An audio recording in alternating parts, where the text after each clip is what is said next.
Meus irmãos, boa noite, graça e paz. Hoje é o primeiro dia da semana, né? E esse domingo tem sido um domingo um tanto diferente, porque nós estamos trabalhando dentro dessa modalidade de gravar e encaminhar para os irmãos, até a gente encontrar, né, uma forma melhor para a gente ter a participação dos irmãos nos cultos, né? Nos cultos. Os irmãos sabem que é um tempo difícil para todas as pessoas de um modo geral. Naturalmente que um pouco mais difícil para alguns e um pouco menos difícil para outros. Porém, todos nós estamos no mesmo barco, na mesma situação a nível global, e no contexto aqui do nosso estado e também do nosso município, estamos vivenciando a mesma situação. Então, eu quero compartilhar com os irmãos um texto da Palavra de Deus e quero convidá-los, né, a fazer essa leitura juntamente comigo. Mas eu gostaria que estivesse neste momento orando, e estivéssemos juntos, né, orando neste culto que nós vamos estar prestando a Deus, e quero convidar os irmãos a participar do culto também, ok? Então nós vamos estar orando em favor da sua vida e da sua família, ok? Deus, nós entramos na tua presença em oração, em nome de Jesus, para suplicar o teu favor, ó Deus, na direção de cada membro da Igreja Batista Getsemane, os congregados, primordialmente aqueles que estão acometidos, ó Deus, por essa doença, por esse Covid, para que o Senhor entre com providência na vida dessas pessoas, manifestando o teu poder, a tua graça, a tua bondade, a tua misericórdia, curando, restaurando. Assim também como parentes de irmãos nossos que também estão padecendo de algum tipo de enfermidade, alguns se encontram internados, né, como o pai do irmão Zé Pinho, e entre outras pessoas, né, também a nossa irmã Ângela, a filha da nossa irmã Claudina, e assim nós pedimos ao Senhor que visite cada uma dessas pessoas em particular, os irmãos da melhor idade, os irmãos também que estão no quadro de risco, para que o Senhor venha, Senhor, abençoar a vida de cada um em particular, trazendo cura, trazendo restauração, trazendo a esperança e fé no coração, para que a gente possa vencer no Senhor esse momento difícil. Pedimos que agora o Senhor me dê a direção, a orientação na transmissão da Tua Palavra. Eu te peço, agradecido, na certeza de que o Senhor ouve, ó Deus, a oração que é feita em nome do Teu Filho Jesus. E é no nome dele que eu oro ao Senhor, pedindo a bondade do Senhor, trazendo cura, restauração na vida de cada pessoa que congrega na Igreja Batista Getsemane, seus familiares, seus parentes, congregados, e também que o Senhor visite o nosso município como um todo. É a minha oração que faço em nome de Jesus. Amém. Há um hino no cantor cristão que nós cantamos, né, nos nossos cultos, o hino de número 160, na última estrofe, quando o poeta diz: sim, creiamos no que Deus nos prometeu. Ele jamais desonrará o nome seu. Ele cumprirá promessas que nos deu. Jesus Cristo a fé contemplará. Esse hino nos leva realmente a um posicionamento de fé, porque o próprio poeta diz: sim, creiamos no que Deus nos prometeu. Devemos crer naquilo que Deus nos prometeu através da sua palavra, né?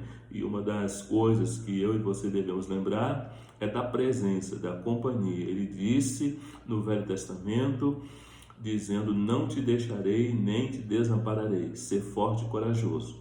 E Jesus também no Novo Testamento, ele declarou: estarei convosco todos os dias, foi-me dado todo o poder no céu e na terra. Então essa é uma promessa das tantas outras que o Senhor deixou para nós, e a promessa da presença, da companhia, é algo realmente que traz tranquilidade ao nosso coração. Quero compartilhar um texto da Palavra de Deus, está lá no Velho Testamento, no livro de Esther, quando o povo judeu estava debaixo de um domínio, né? Debaixo de cativeiro e correndo um risco de ser exterminado por uma estratégia do inimigo que intentou contra o povo de Deus. Vocês conhecem a história de Esther, ela é muito conhecida, né? E muito divulgada também até através de filmes, né? E nós conhecemos a história de Esther, aquela que por providência de Deus ocupou o lugar da rainha Vasti, alguns chamam Vasti, né? E ela então foi escolhida por providência de Deus para ser a nova rainha. Deus a colocou lá. E quando a ameaça, né, surgiu, quando o extermínio do povo judeu surgiu por um decreto real, Esther teve que intervir em favor do seu povo. E ela teve medo, né, de se posicionar, porque ela também era uma judia, sua identidade ainda não havia sido revelada, ela era uma judia, e ela então teve medo, né? Teve medo de se posicionar, teve medo de interceder em favor do seu povo, teve medo de fazer alguma coisa para proporcionar ao seu povo o livramento ou a condição de se defender. E ela foi estimulada, né? E eu quero ler esse texto para você aqui. A palavra de Deus em Esther capítulo 4, o versículo 12 diz assim: e fizeram saber a Mardoqueu as palavras de Esther. Então disse Mardoqueu que tornasse a dizer a Esther: não imagines em teu ânimo que escaparás na casa do rei, mais do que todos os outros judeus, porque se de todo te calares neste tempo, socorro e livramento doutra parte virá para os judeus, mas tu e a casa de teu pai perecereis. E quem sabe se para tal tempo como este chegaste a este reino. Olha que palavra de ânimo, olha que palavra de incentivo que foi direcionada a Esther através de Mardoqueu. E é interessante a gente observar isso. O povo de Deus, na sua inteireza, estava ameaçado. Algo precisava ser feito. Esther estava no lugar que Deus havia colocado. Só que no primeiro momento ela teve medo e ela quis não se envolver, não se comprometer, não fazer algo para abençoar, ajudar o seu povo. Mas ela estava lá, naquele lugar privilegiado como rainha daquele império tão vasto. Ela estava lá porque Deus havia colocado lá. E Mardoqueu, então, ouvindo falar a respeito da timidez dela, do medo dela, da preocupação dela, Mardoqueu, então, dá uma injeção de ânimo nela, fazendo-a enxergar a realidade, dizendo para ela algumas coisas que nós vamos citar aqui. A primeira coisa que Mardoqueu diz para Esther é que o fato dela estar numa situação privilegiada na casa do rei não isentaria ela de ser condenada, uma vez que ela também era judia. Então ele fez com que ela enxergasse isso. Ou seja, você, Esther, é um dos nossos. Se esse decreto for avante, você também não vai escapar. Ele fez com que ela enxergasse isso. A segunda coisa que ele fez com que ela tomasse conhecimento, está no versículo 14. Porque se de todo te calares neste tempo, socorro e livramento de outra parte virá para os judeus. Ele a fez entender que a participação dela seria um privilégio para ela. Ela foi colocada como rainha, um lugar privilegiado, e Mardoqueu falou: olha, se você não tomar uma postura, se você se calar, nesse tempo, socorro e livramento de outra parte virá para os judeus. Ou seja, o livramento vai chegar, independente se você agir ou não, mas você tem a oportunidade, o privilégio de fazer a diferença nesse tempo, ou seja, não se calar.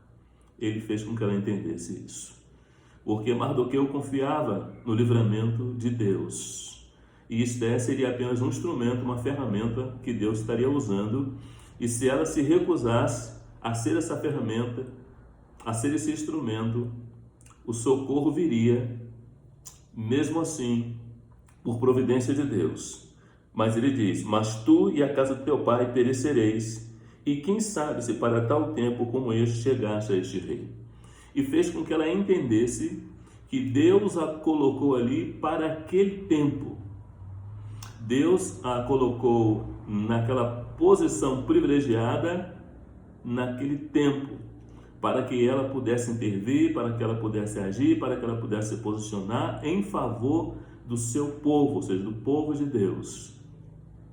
E ela então, recebendo essa injeção de ânimo, recebendo então esta palavra de direcionamento, de orientação, ela então toma uma postura, a postura de jejuar, de orar e de estrategicamente comparecer diante do rei, mesmo correndo o risco de ser rejeitado pelo rei, porque ninguém poderia se apresentar ao rei se o rei não chamasse a pessoa.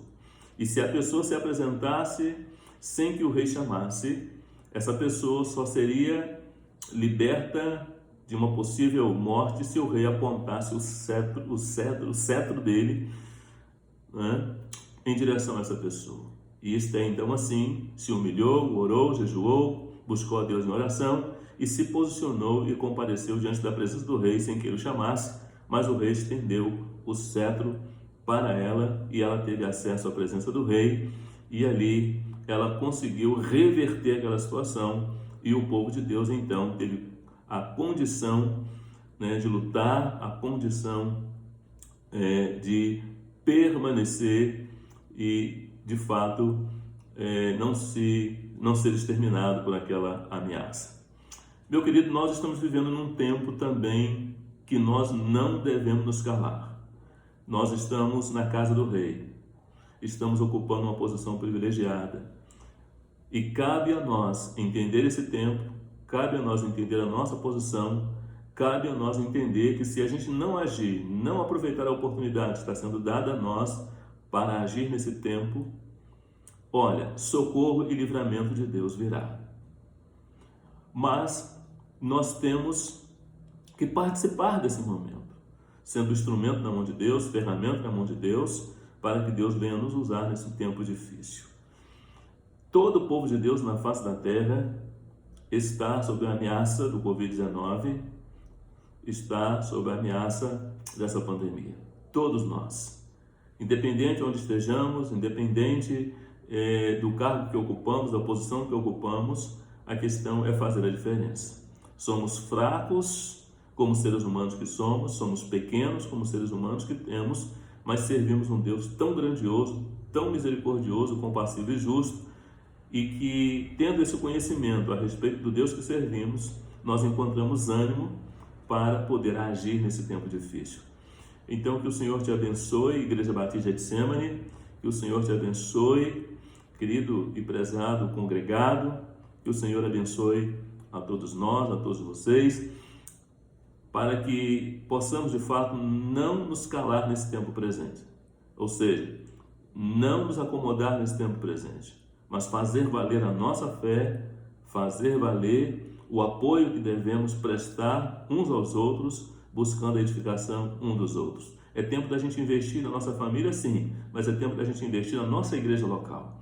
É tempo da gente ajudar os nossos irmãos da igreja local. As igrejas locais estão se ajudando, elas estão se voltando para elas no sentido de fortalecer o corpo local e se edificar como corpo local para divulgar a palavra. Eu creio que é tempo da gente também se voltar para a Igreja Batista local, a Igreja Batista de Getsemane, né? E estarmos edificando os nossos irmãos, os irmãos da Igreja Batista de Getsemane, os congregados, né? Procurando realmente fazer com que haja edificação entre a família Getsemane. Então, que o Senhor te abençoe nesse domingo. Forte abraço do seu conservo, pastor Luiz Carlos Lima, e lembrando, mais uma vez, que hoje é o encerramento da campanha de missões mundiais. Que o Senhor te abençoe e te guarde. Forte abraço, até a próxima oportunidade.